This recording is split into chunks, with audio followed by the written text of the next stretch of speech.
is 7:03, October 6th.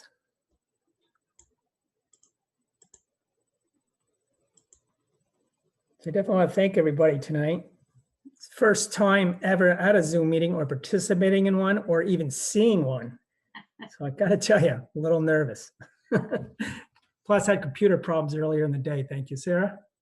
No problem. All right. So we might as well get going right off the bat. We need our reorganization. So we're going to be looking for a nomination for our chair. I would nominate Rich Paquette. Thank you. Can I get a second? Second. Thank you. Any other nominations? All in favor? Aye. Aye. Thank you. All right. So now we need a nomination for our vice chair. I nominate Rebecca. Thank you. We need a second. Second. Thank you. Any other nominations? All right. All in favor? Aye. Aye. All right. All right. Now we need a nomination for secretary.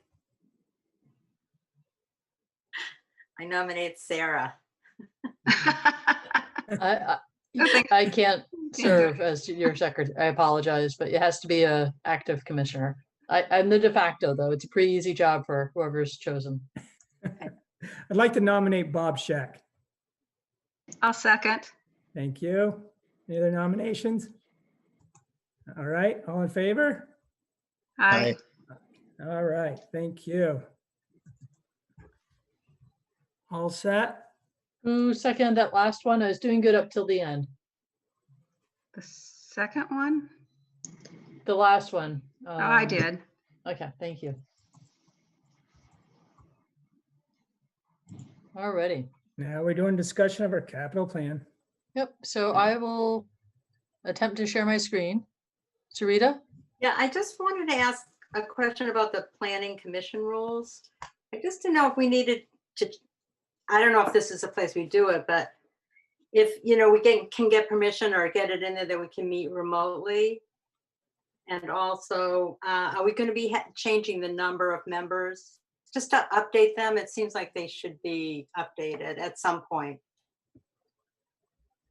So the process for updating them is to have our attorney review them. So if that's something the planning commission would want to update to reflect the current consistency in the current circumstances, that's something that I can get together and have a draft advanced for your next meeting.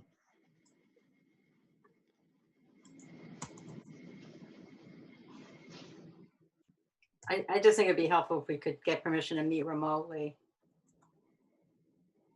So you sort of do have that because with the state of emergency and some of the actions of the select board, they authorize that even though your procedural rules do not expressly authorize it, given the emergency declaration. But we could check to make provisions, and definitely that is something that was an oversight. Since we've gone from 7 down to 5, we should definitely have that corrected.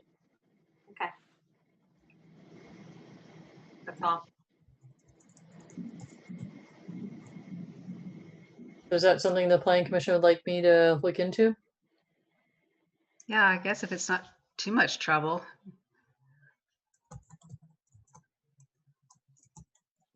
That's fine.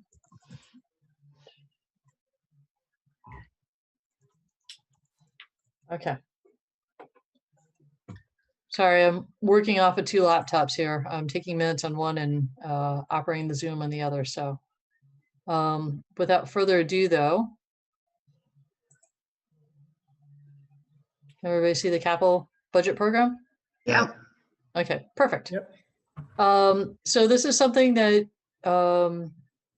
required by statute, as long as Colchester has one, we need to have it before the planning commission once a year. Then it goes to the select board for authorization. It's a 5-year capital budget program, but we amend it every year based upon changing needs, equipment, and what have you. So every 5 years, each of these capital programs is authorized by the town voters.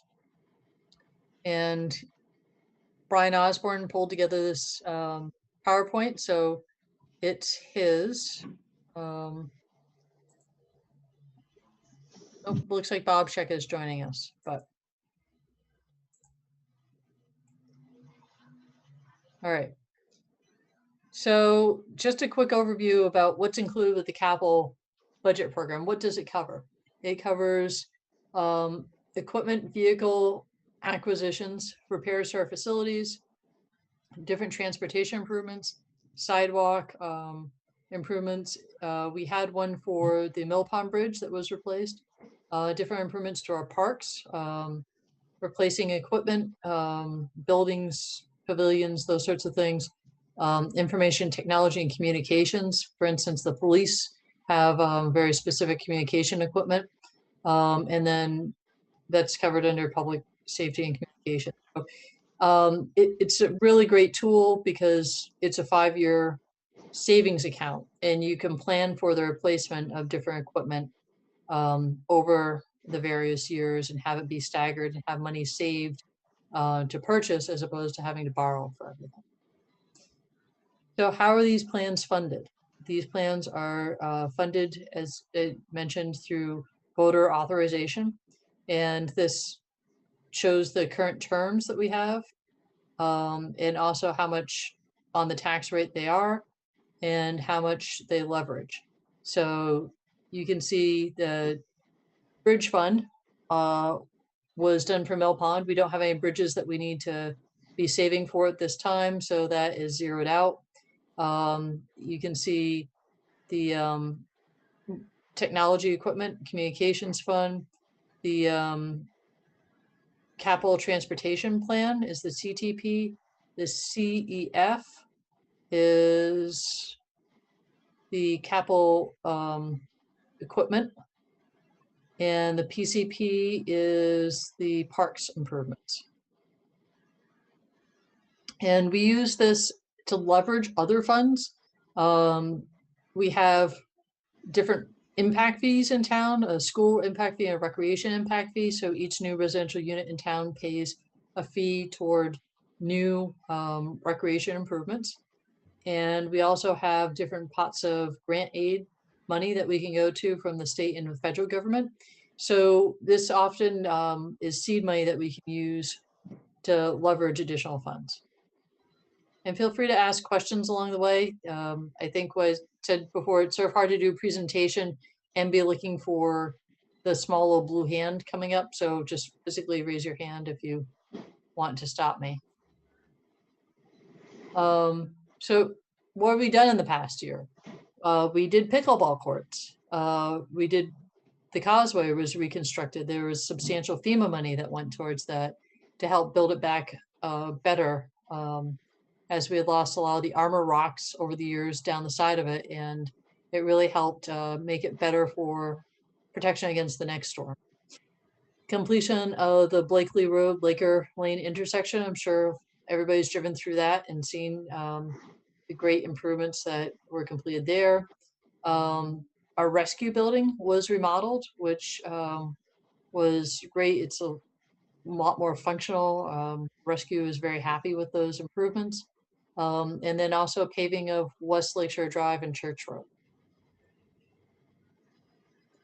So what we're proposing for the budget, and again, we're a little bit late this year. As you can see, it starts on July 1st. Due to COVID, we're a little bit behind, but we're proposing 1.4 million in capital improvements over the next fiscal year. And how that sort of get divvied out is you can see the substantial amount of grants that are raised against the different funds here.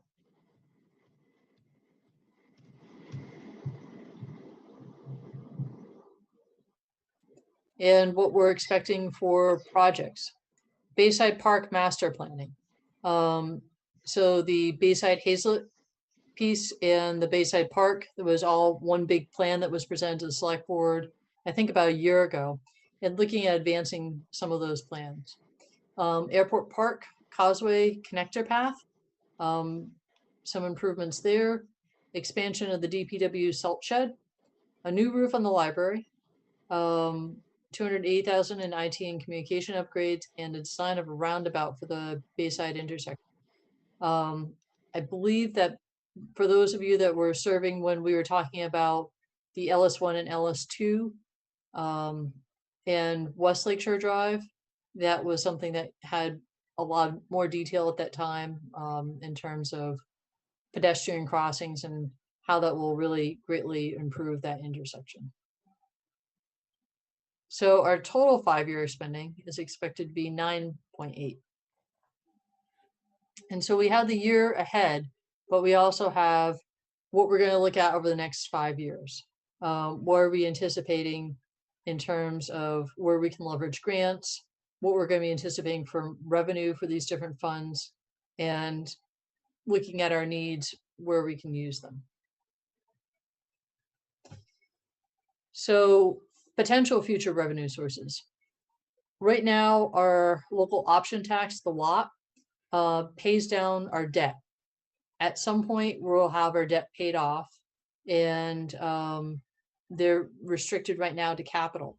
So that's something that we can look to use to help also leverage along with these grants in the future, some of the things that we can do. And the impact fee schedule, those are a sliding scale. They increase every year. And so there are some that can also go and help towards those. Sarita, were you raising your hand or? Okay, I saw a flash.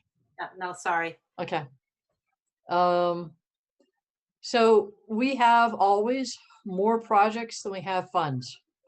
And this is the scary slide of when you total them all up. Right now we have $74 million in candidate projects that we have identified that we would love to do, but we don't have the money for. So that just sort of gives you an overview that we always find a way to spend it. This capital plan really helps. It's a great tool, but there's a bigger need. And so that goes to other potential future revenue sources. So a little bit about the timeline that we're on for budget process to date. We have to get to the formal adoption of the capital budget program. Select Board reviewed this same draft presentation in August. We're reviewing it now. And then the Select Board is required to have a public hearing, which is scheduled for October 27th. And then the Select Board may adopt after that public hearing on the 27th. We're required by state statute to have the Planning Commission provide comments to the Select Board on it, but it's also has a whole other end of it in terms of public comment that's more specifically directed to the Select Board through that public hearing process. And that's all I have. I can go back to some of the slides. As we go, I'll just leave this up here in case there are questions. Let me go back to, let's leave it there.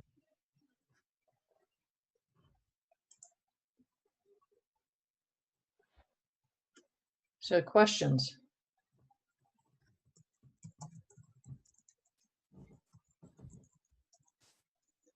I unfortunately don't have any questions on it, but I do have a comment that I do like everything about a capital budget program. I like everything in the way the money's out there and you understand what you're spending and what you have to spend. So it's very positive for our community.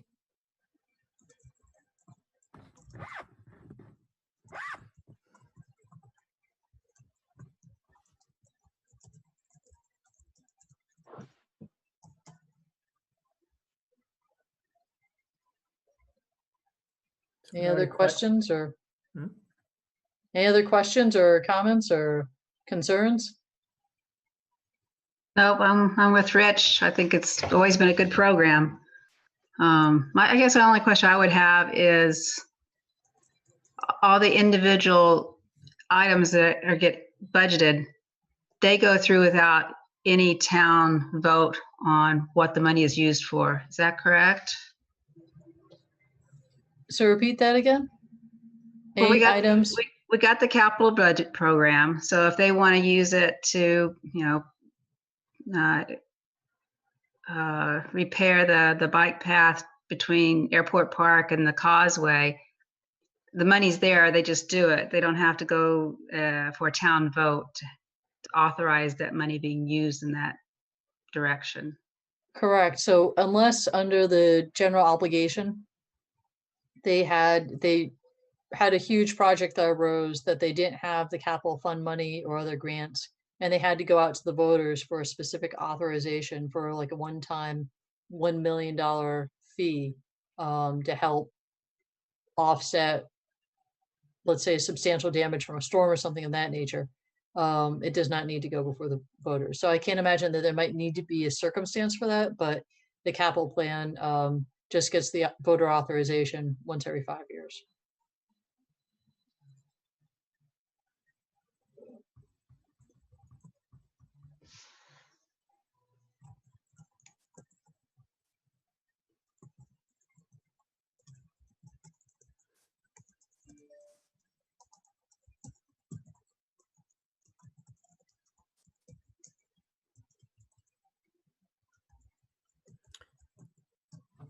Anything else under the capital plan?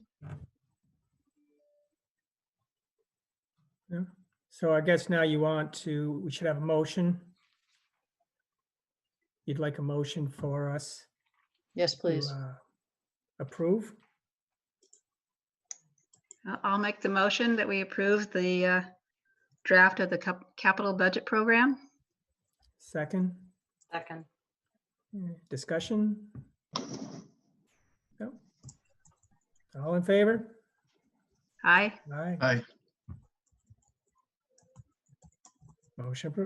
Motion passes. Simple enough. All right. Let's move on to minutes of March 3rd. Long time ago. Yeah, I don't remember that one. Feels a lot longer than March 3rd. I'll need a motion to approve the minutes. I'll make a motion to approve the minutes of March 3rd, 2020. Second.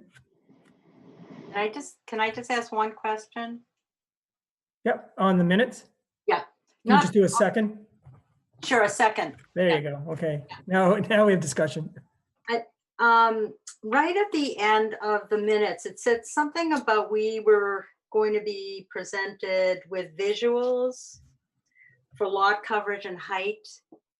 This was one on the East Lake Shore Drive discussion, and I'm just hoping that can happen at some point. I mean, not whenever it's convenient or whenever it would work out, but I think that might have been our next meeting.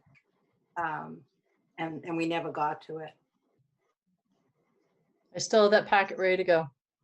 Oh, okay. Thank you. There's going to be March 17th. So it was that, what was it, Friday the 13th that we had the Yes. executive order? Right. Yeah. That's all I had. What I got? All in favor? Aye. Aye. Very good. So we're at packet information, future meetings. You have a lot of packet information. There are lots of notifications, particularly of Burlington. They're all the monthly reports that we did. I think there was Winooski. It wasn't just Burlington, but Winooski provided a notification. And also there's a rezoning request. I think you've seen that request before. Anybody have any questions on any of the packet information? Hopefully in the future, we do look again at the residential commercial thing. I think that's great for discussion. Yeah, I was wondering if we have to respond to that one anytime soon. So let me just jump into future meetings. So I think there are concerns about doing any types of rezonings fully remotely and not having a physical presence for it. The select board has stated that all boards, except the select board, need to continue to meet remotely if they're going to meet. So that presents a little bit of a challenge. I think we can try the waters perhaps, but the other challenge that we have is at the same time that we had COVID hit, I had one employee retire and one employee leave the state to pursue a career with FEMA, and we haven't rehired those positions. So we're a bit short-staffed, and we're hopefully going to look to fill one of those positions in the coming months that can help alleviate some of what's on my plate to free me up to help facilitate more meetings like this. So I think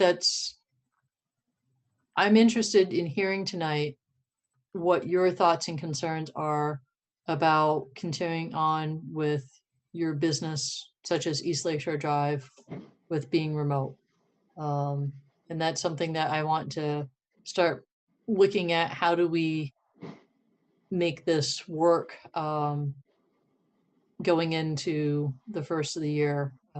Hopefully having the staff and trying to address what concerns there are about remote meetings.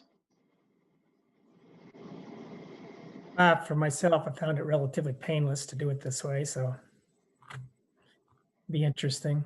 It's pretty, for me anyways, it'd be a learning curve. You're doing good. Yeah, Great. Just- very interesting. Yeah. But I think if you had full staff and we started slow, it wouldn't be the worst thing. As long as we're not on YouTube live, that would be great. I don't think we'll make it on YouTube. I don't have that many views. Actually, I think we are, because Oh. CCTV is filming us tonight, and they usually go live with different feeds, so Okay. we might be.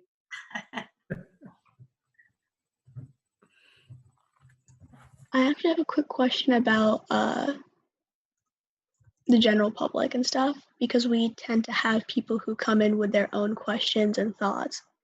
Are we going to be facilitating that with these remote meetings, or? So the idea would be yes. We've been having very good success with the Development Review Board meeting remotely, but that, for the most part, is a very constrained audience, because you have the applicants that get notified of the meeting and their engineers, and then you have the neighbors. And so you send out specific invites to people, and we've said in these invites, contact us ahead of time if you have concerns, if you've never done Zoom. We've actually taken time and walked some people through that lost Wi-Fi at their house and had to come to the town office parking lot to sit and have Wi-Fi so they could attend the meeting virtually. With rezonings, you don't necessarily know who your target audience is. You can send that sort of an invite to the people that it's going to directly impact, property owners. But you have other people that are summer seasonal residents, or people that are business owners within the area that might want to come and attend too.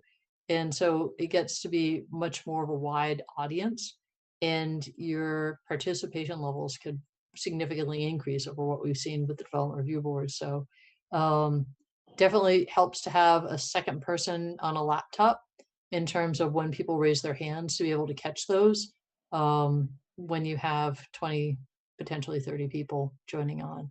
So the other concern is not everybody's tech savvy, and just some of the difficulties that people might have or feel like it's a barrier for their attendance and participation.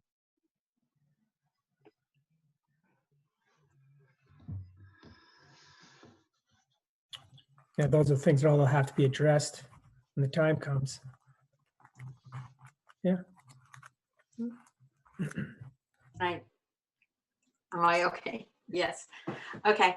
Can I go back to the rezoning for 1 minute? And I just have a comment, not a question. I just thought it, like what Rich was saying, I found it interesting to see that COVID had maybe shifted the usage of properties in that area from office space to residential. And I just found that an interesting observation. I believe it was due to COVID. Now the abundance of office building and the shifting use of those properties. And then I just thought that was interesting to consider.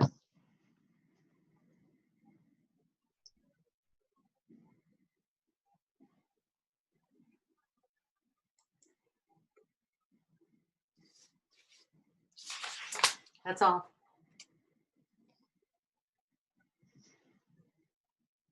Any other concerns about meeting remotely? Any good, bad, and ugly lessons learned from other commissioners in terms of what to avoid or what not to avoid, or? It's new to me. It's new to me. It seems to be working.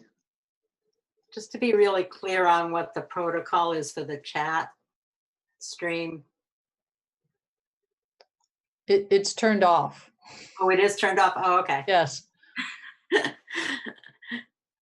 We actually, the town offices have a protocol for these remote meetings in terms of security settings in Zoom and what we're supposed to do. And that was one of the things that the chat feature is disabled.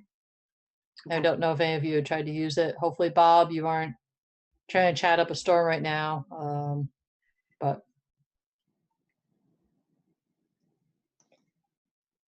that was why Rich earlier today, when we were having audio difficulties, I was actually having to hold physically signs up to the screen.